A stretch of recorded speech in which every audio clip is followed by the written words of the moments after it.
23 വർഷം മുമ്പ് ദിലീപ് എന്ന ഈ മനുഷ്യൻ തന്ന ജീവിതമാണ് ഇന്ന് ജൂലൈ 4-ന് 22 വർഷം ഇറങ്ങിയത്. ഇന്നും ഞാൻ അതുകൊണ്ട് ജീവിച്ചു പോകും. അപ്പം നിങ്ങൾ ഇപ്പോൾ ഒരു വിൻഡോ ഇറക്കുമ്പോൾ 10 കുടുംബങ്ങളുടെ അല്ലെങ്കിൽ 100 കുടുംബങ്ങളുടെ പ്രാർത്ഥന നിങ്ങൾക്ക് കിട്ടും. ഒരു കാലത്ത് നിങ്ങൾക്കൊന്നും ഒരു തോൽവിയും വരില്ല. പിന്നെ ദിലീപിന്റെ കാര്യം എനിക്കൊന്നും മലയാള സിനിമയിൽ ചെയ്ത പടങ്ങളും വിജയങ്ങളും വെച്ച് നോക്കുമ്പോൾ മലയാള സിനിമ ഇന്ത്യൻ സിനിമയിൽ ആവറേജിൽ ഏറ്റവും കൂടുതൽ ഹിറ്റ് കൊടുത്തിട്ടുള്ള ഏറ്റവും സ്ട്രൈക്ക് ടൈപ്പിലുള്ള നടൻ ദിലീപ്. എന്റെ സുഹൃത്തായതുകൊണ്ട് എന്റെ നായകനായതുകൊണ്ട് മുഖ്യപ്പെടുന്ന കണക്കുകൾ അതാണ് പറയുന്നത്. അത് മറക്കരുത്. സിനിമ നന്നായാൽ എല്ലാ വിമർശനങ്ങളെ അതിജീവിച്ച് ഓടിക്കാനുള്ള കപ്പാസിറ്റി ദിലീപ് എന്ന് പറയുന്ന നായകനാണ്. അത് ദിലീപ് അർഹിക്കുന്നതാണ്. അതിനെയും എത്രയോ പേര് ഡെയിലി ദിലീപിനോട് കഥ പറയാൻ പറ്റുമോ? എനിക്ക് ദിലീപിനോട് വിടാൻ പേടിയാണ്. എടാ ഇന്നലെ കിട്ടുമ്പോൾ ഒരു കഥ നീ എന്തിനാ ജോലി എന്താണ്? കാരണം ദിലീപിന്റെ ഇഷ്ടം എന്താ നമുക്കറിയാം. അല്ലെങ്കിൽ പറഞ്ഞിട്ട് വിട്ടാൽ കുഴപ്പമില്ല. എന്തിനാണ് ഉള്ള കാര്യം പറഞ്ഞ കഴിക്കുന്നത്? അപ്പൊ അതുപോലെ ആളുകൾക്ക് ഇഷ്ടമുള്ള ഇന്ന് നമുക്കറിയാം ചാനൽ തുറന്നാൽ ഒന്നെങ്കിൽ ദിലീപിന്റെ എത്രയോ പടങ്ങൾ, ഷാഫി ചെയ്ത പടങ്ങൾ, ഞാൻ ചെയ്ത പടങ്ങൾ, രാജോസ് ചെയ്ത പടങ്ങൾ, എത്രയോ പടങ്ങളാണ് ഇങ്ങനെ ഒന്നിനു പുറകെ ഒന്നായിട്ട് കിടക്കമൊക്കെ എനിക്ക് ഒന്നും ഇങ്ങനെ വന്നുകൊണ്ടിരിക്കുകയാണ്. അപ്പോ ദിലീപ് ഈ സിനിമ ഞാൻ ഉറപ്പായിരുന്നു ദിലീപ് സൂപ്പർ ഹിറ്റ് സിനിമയായിരിക്കും. കാരണം നിങ്ങളെ സ്നേഹിക്കുന്ന ഞാൻ ഉൾപ്പെടെയുള്ള ആളുകളുടെ പ്രാർത്ഥനയും ആഗ്രഹവും ആവേശവുമാണ് ഈ സിനിമ. ഇത് തന്ന സാരീസ് നന്നായിട്ട് എഴുതി, വീഡിയോ നന്നായിട്ട് എടുത്തു. തീർച്ചയായിട്ടും നിങ്ങൾ ഈ പടത്തിൽ എന്നെ വിളിച്ചതിൽ എനിക്ക് വളരെ സന്തോഷമുണ്ട്. ഈ സിനിമ നിങ്ങൾ പറയുന്ന പോലെ എനിക്ക് സാരീസിനെ കുറിച്ച് പറയാനുള്ളത്, നമ്മൾ ചിലപ്പോൾ സാരീസ് വന്നിട്ട് ചോദിച്ചിട്ടാ ആ സീൻ ചോദിച്ചിട്ട് ഇങ്ങനെയാണ് നമ്മൾ ഇരിക്കുന്ന തോന്നുന്നു. കർത്താവേ നിങ്ങൾ ശരിയാവും. നമ്മളൊരു ഡോക്ടർ വന്നിട്ട് പറയാം, ഡോക്ടറിന്റെ ഒരു പേഷ്യന്റ് വന്നിട്ട് ചോദിക്കുക, പുതിയ പ്രശ്നമൊന്നുമില്ല, ചെറിയ വൈദ്യുതി ഉണ്ടായിരിക്കും. എന്നാൽ പേഷ്യന്റ് ഡൗട്ടാവും നിങ്ങൾ രക്ഷപ്പെടില്ലേ എന്ന് പറഞ്ഞ സാധനം എനിക്ക് കർത്താവ് ഞാൻ ചെയ്താൽ ശരിയാവും. പിന്നെ സംശയം തീരുന്നില്ല. ഞാൻ റിലീസ് കഴിഞ്ഞിട്ട് ഒന്നാടെ പോകും. ശരിയായോ എന്നാണ്. അപ്പം ആ ഒരു അത്ര ഇതിനോടുള്ള എന്നാ പറയുന്നത്, പ്രാണം കളഞ്ഞ് ഇതിനു വേണ്ടി നിൽക്കുക എന്ന് പറയുന്നത്. ഇത്രയും ഡെഡിക്കേഷൻ ഞാൻ ചാർജ് സ്വരാജിൽ പോലും കണ്ടില്ല.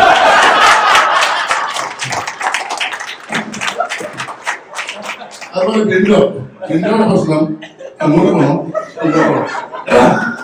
പിന്നെ ഞാനും പറഞ്ഞു ക്രിസ്തുവിന് കേരള കോൺഗ്രസ്സുകാരുണ്ട്. ആരും പിന്നോ പ്രശ്നമില്ല. അത് കൃത്യമായി നിൽക്കാൻ അറിയാവുന്ന കൂത്താട്ടോടുകാർ ക്രിസ്ത്യാനി. അപ്പം ഈ സിനിമ വലിയ വിജയമാവട്ടെ എന്ന് ആത്മാർത്ഥമായിട്ട് ഞാൻ ആഗ്രഹിക്കുന്നു. അതുപോലെ തന്നെ റിയാസ് ദിലീപിന്റെ ഫാൻസിന്റെ വന്നിട്ടുണ്ട്. എനിക്കറിയാം അവർക്ക് ചങ്ക് കൊടുത്താണ് കൂടെ നിൽക്കുന്നത്. എനിക്കറിയാം ഞാൻ അവരുടെ സേവനം ഏറ്റവും കൂടുതൽ കിട്ടിയിട്ടുള്ള ഒരാളാണ്. അതുപോലെ ദിലീപിനൊപ്പം നിൽക്കുന്ന ആയിരക്കണക്കിന് കുടുംബങ്ങളുണ്ട്. ഈ സിനിമ സൂപ്പർ ഹിറ്റ് ആവും. സൂപ്പർ ഹിറ്റ് ആവട്ടെ. Thank you.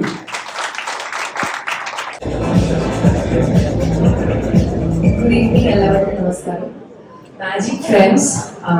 Me being a non-Malayali, I think since long time, from Janaganamala to Garuda, lot of wonderful movies they have created, and I can proudly say my father and I have always been saying the same thing. We are big fans of Malayalam films. I think the entire India, the world now. So for Prince and family. All my heartiest wishes to Magic Frames, to Director Sir, and especially Dileep Metan. What to say about you, what to talk about you, have been all of our favorites. I still remember few days back we met in Kochi airport. I didn't notice him. Suddenly, Moksha. Then I saw, my God, Dileep Metan himself calling me, and really means a lot, sir. And I would love to work with Magic Frames, Dileep Metan and the entire team. All the very best, heartiest wishes. Please watch Prince and Family on 9th May. Yeah, I'm also coming to watch the show, the first day first show. All the best. Thank you. Thank you. അടുത്തായി ദിലീപിന്റെ fans association member representative ആയ റിയാസ്. എന്തായാലും ഒരുപാട് സന്തോഷം ദിലീപേട്ട. ഞാൻ ഏറ്റവും പറയുന്നത് നമ്മളെ നവാഗതനായ ഡയറക്ടർ ബിൻഡോ സനലെ ഷാരിസ് അവരെ പഠിപ്പിക്കുന്ന, പിന്നെ ഞാൻ ആകാംക്ഷയോടെ കാത്തിരിക്കുന്നത് ഷാരിസ് പഠിപ്പിച്ച ജോണിച്ചന്റെ അഭിനയം. അതെനിക്ക് കാണണം, അതെനിക്ക് കാണണം. എന്നാലും ഞാനും ഇപ്പോ ക്രിസ്ത്യൻ ഫാമിലിയിൽ ഒരു അംഗമാണ്. അപ്പൊ ക്രിസ്ത്യൻ ഫാമിലിയിലെ നമ്മുടെ Prince and family one hit അവിടെ. കാരണം ഇവിടെയുള്ള എല്ലാവരും 100% ആത്മാർത്ഥതയോടെയാണ് പറയുന്നത്. അപ്പോ തിയേറ്ററിൽ നേരത്തെ പറഞ്ഞ പോലെ തിയേറ്ററിൽ പോകുമ്പോൾ പച്ചയായ മനുഷ്യൻ, അതായത് പച്ചയായ മനസ്സോടുകൂടി ഒന്നും അവകാശവാദം വിടാതെ ചെന്നിരുന്ന് കാണുക. ഈ പടം ഹിറ്റാവുന്നത് 100% ഉറപ്പാണ്. കാരണം ആ ഇരിക്കുന്ന ആ റോയിനെ എല്ലാവരും ആത്മാർത്ഥമായിട്ട് പറഞ്ഞിട്ടുണ്ട്. അപ്പൊ ഞാൻ പറയുകയാണ്, ഈ പടം വൻ ഹിറ്റാവട്ടെ. വീണ്ടും ദിലീപേട്ടനോടെ വീണ്ടും എനിക്കും അഭിനയിക്കാൻ ചാൻസ് കിട്ടട്ടെ എന്ന് ആത്മാർത്ഥമായി പ്രാർത്ഥിക്കുന്നു. Thank you. All the very best. പടം നല്ല സക്സസ് ആവട്ടെ. എല്ലാവിധ ആശംസകളും. അപ്പൊ ഈ പടത്തിന്റെ ഭാഗമായി തീർന്ന എല്ലാവർക്കും എന്റെ അഭിനന്ദനങ്ങൾ, ആശംസകൾ. Thank you. ലിസ്റ്റിൽ തൊട്ടതൊക്കെ 100 മേനി കൊയ്തിട്ടുണ്ട്. അതിൽ ഇതും ഇടം നേടുമെന്ന് ഉറപ്പാണ്. എങ്കിലും എന്നോട് അവിടുന്ന് പറഞ്ഞ് നീ പ്രസംഗിക്കാൻ പോവാണെങ്കിൽ, സംസാരിക്കാൻ പോവാണെങ്കിൽ എന്നെ പോയിട്ട് പറയണം മഞ്ജു മുത്താണോ പൊന്നാണോ സ്വത്താണ്, അതൊന്നും പറയേണ്ട ആവശ്യമില്ല. അതെല്ലാം ആണെന്ന് ഓഡിയൻസിന് എല്ലാവർക്കും അറിയാം. അപ്പം ഈ പടത്തിന് എന്റെ എല്ലാവിധ ആശംസകളും നേർന്നുകൊള്ളുന്നു. ഇപ്പോ ദിലീപേട്ടൻ തന്നെ എനിക്ക് തോന്നുന്നു വെൽക്കം ടു സെൻട്രൽ ജയിൽ എന്ന് പറയുന്ന സിനിമയിൽ ഒരൊറ്റ സീനിൽ എന്നെ വിളിച്ച് ദിലീപേട്ടനെ ഞാൻ ഇവിടെ ഒരു പാലത്തിൽ വെച്ചൊരു സീനുണ്ട്. ആ സീനിലാണ് ഒരു നോട്ടബിൾ സീൻ എന്ന് പറയുന്ന ആദ്യമായിട്ട് എനിക്ക് കിട്ടുന്നത്. പിന്നെ ലിസ്റ്റ് ചേട്ടനാണെങ്കിൽ മാർഗംകളി എന്ന് പറഞ്ഞ സിനിമ എന്നെ വെച്ച് എടുത്ത ആളാണ്. ജോണി ചേട്ടൻ ഞങ്ങൾ തിരുമാലിയിൽ ഫസ്റ്റ് വരെ കയറിയ ആൾക്കാരാണ് രണ്ടുപേരും. ആൽവി ചേട്ടനുണ്ട്, എൻ്റെ പ്രിയ സുഹൃത്തുക്കളുണ്ട്, ഒരുപാട് പേരുടെ ഉണ്ട്. ഞാൻ പക്ഷെ ഏറ്റവും കൂടുതൽ എൻ്റെ ഗ്രാറ്റിറ്റ്യൂഡ് അറിയിക്കാൻ ഇവിടെ എത്തിയത്, അല്ലെങ്കിൽ ഈ സിനിമയ്ക്ക് എല്ലാവിധ ആശംസ അറിയിക്കാൻ എത്തിയത് വേറെ ആർക്കും വേണ്ടിയിട്ടല്ല, അത് ഡയറക്ടർ ബിൻഡോയ്ക്ക് വേണ്ടിയിട്ടാണ്.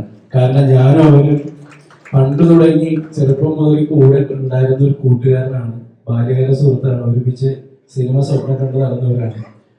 ഞാൻ സിനിമ ചിന്തിച്ചു കഴിഞ്ഞാൽ അത് തെറ്റാണെന്ന് വിചാരിക്കുന്ന ഒരു കാലഘട്ടത്തിൽ ആദ്യമായിട്ട്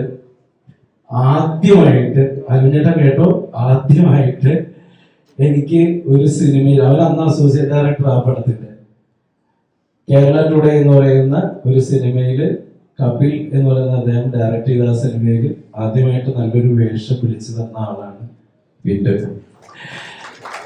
ആ സിനിമ വലുതും ചെറുതൊക്കെ ആയിരിക്കാം, പക്ഷെ ഇന്നും ആ ഒരു വേഷം തന്നതിന് നന്ദി ഞാൻ അവനോട് അറിയിക്കാറുണ്ട്. ഈ സിനിമ തുടക്കം മുതൽ ദിലീപേട്ടടുത്ത് കഥ പറയാൻ പോകുന്നത് മുതൽ ഇന്നലെ സെൻസർ ചെയ്ത കാര്യം വരെ വിളിച്ചു പറയുന്ന വിൻഡോയ്ക്കാണ്. എടാ, നിന്റെ നല്ല മനസ്സിന് ഈ പറയുന്ന, ഞാൻ ഹൃദയോട് പറയാണ്, നിന്റെ നല്ല മനസ്സിന് നല്ലതേ നിനക്ക് വരുള്ളൂ.